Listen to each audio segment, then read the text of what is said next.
is the North End.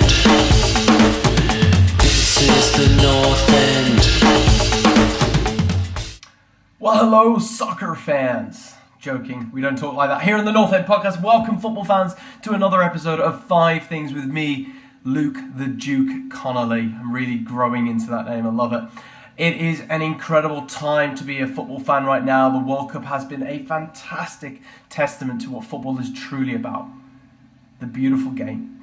We've just, unfortunately, as I record this video, watched the charismatic, the enigmatic, is that the word? That's the one I think. Beautiful Japan, unfortunately, knocked themselves out really on a penalty shootout with Croatia. The Croatians are just so resolute when it comes to things like that. So it's a big shame because that was my number 2 team. I really love the Japanese. But we're here to talk about the positives of England. An incredible 3-0 victory against the Senegalese, who themselves really played fairly well, but England were just an absolute step above and turned up the gear in every part of the pitch. So we're going to start with number 1, the mighty Jude Bellingham and possession. This is a 19-year-old. Just comprehend that for yourself and for your head and everything. Not 25 or 26 when players get to their peak. He's 19 and a half, right? He has had his shirt retired by Birmingham City. If you don't know about that, go and look at it. They retired the shirt of a 17-year-old. Hilarious. However, Dortmund's key performer and now England's, I'm just going to say England's best player right now. He is leaps above anyone around him. The way he moves the ball forward, his coolness on the ball, his ability to take the next touch. This isn't a young lad who's not able to ride the waves of a big tournament. This is a kid who is absolutely where he needs to be. You've got Roy Keane, the man himself, Roy, who, don't forget, is an Irish Republic of Ireland player, talking about how great this young man is. That doesn't get higher praise, really. So Bellingham, just absolutely sensational. One of England's all-time youngest players. I think the youngest player to ever make an assist in English history.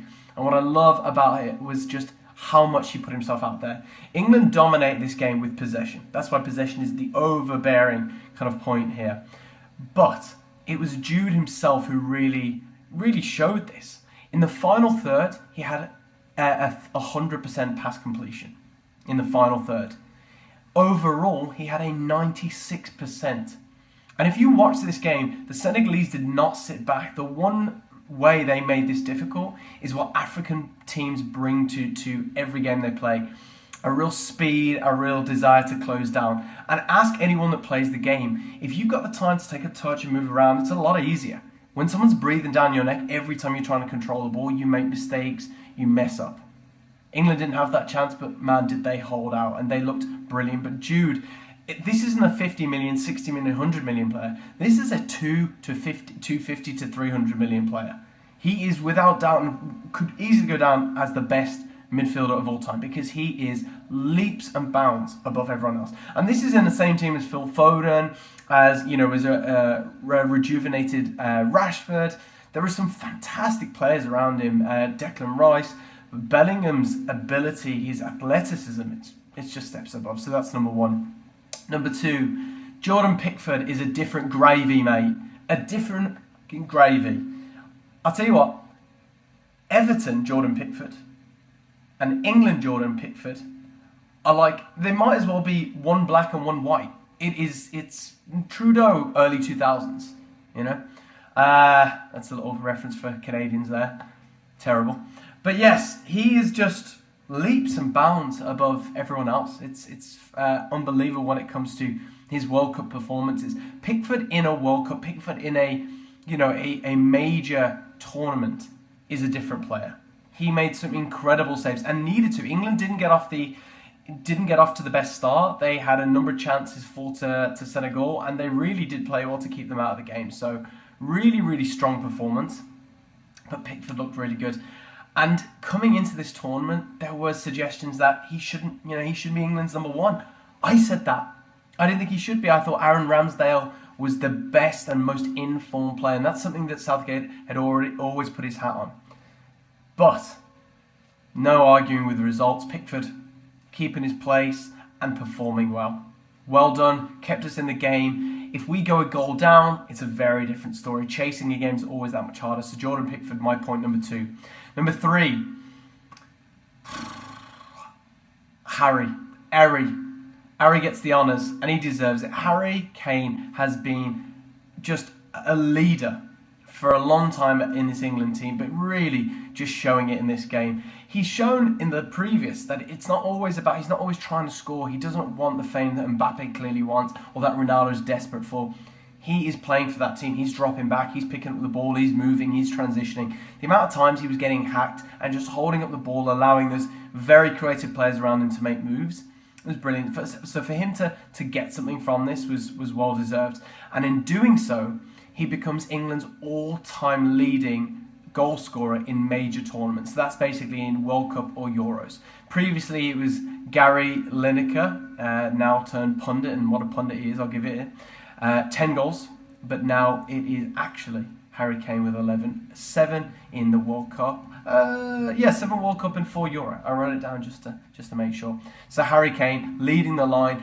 Callum Wilson looks like a very different striker option when we have on the bench, and definitely something if Kane picks up an injury, God forbid, or if we need to move it, it's good to have that option. But Kane, I think, is going to be a real talisman, a real strength for us against France, because it is going to be a difficult game. But I'm going to do another video on that, so watch this space. We're going to be analysing what England need to do to get through.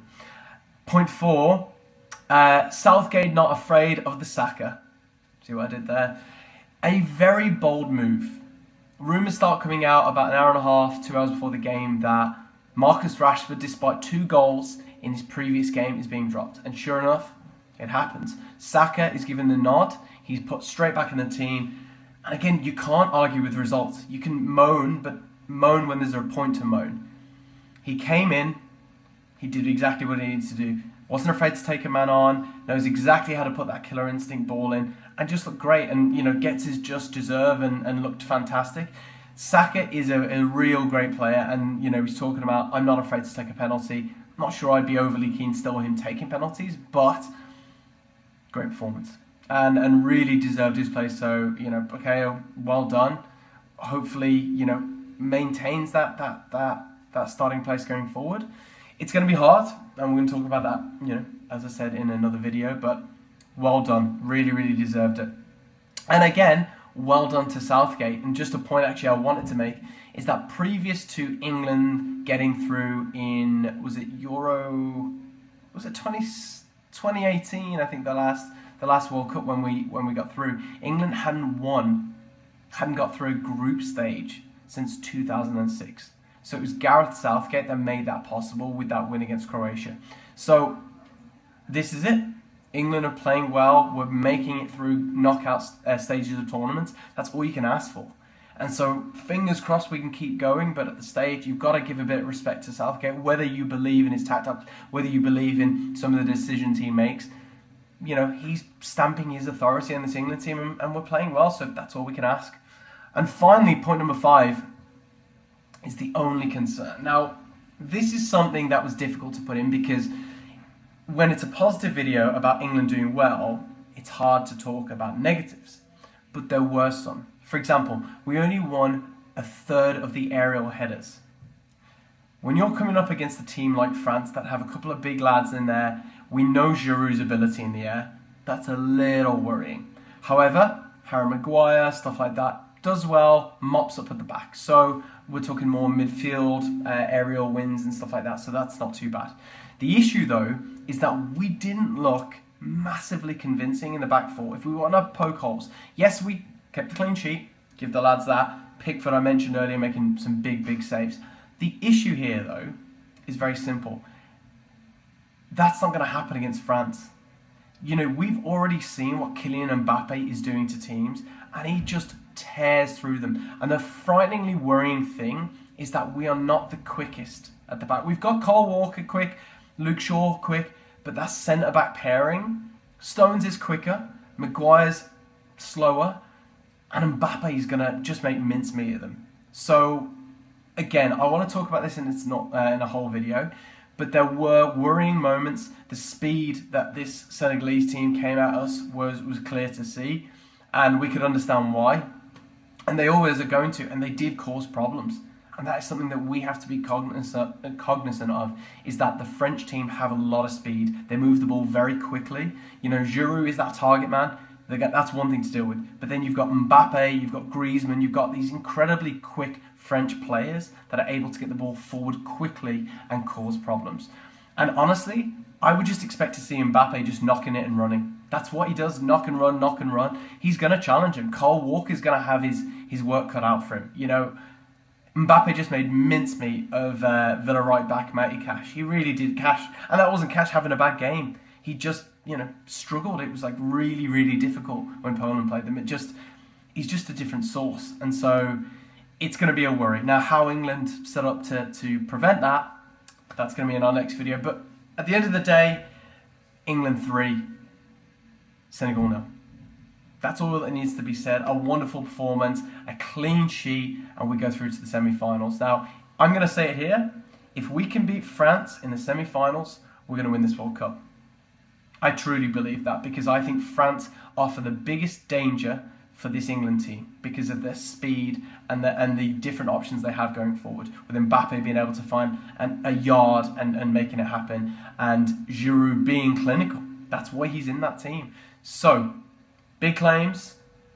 The Lions march on. The 3 Lions look fantastic and wonderful to see. One of the oldest of all time scoring, and one of the youngest making an assist. A 32-year-old. They could have a 13-year-old between them. That's a terrible statistic, but there we go. England, let's keep going. Welcome to the North End podcast. If you've never been in before, please like, subscribe, help us keep these videos going, and you know what? Maybe we'll continue some nudes. JP looks good, Paul looks good, Brian, Connie looks fantastic these days, but there we go. So please, like, subscribe, and follow.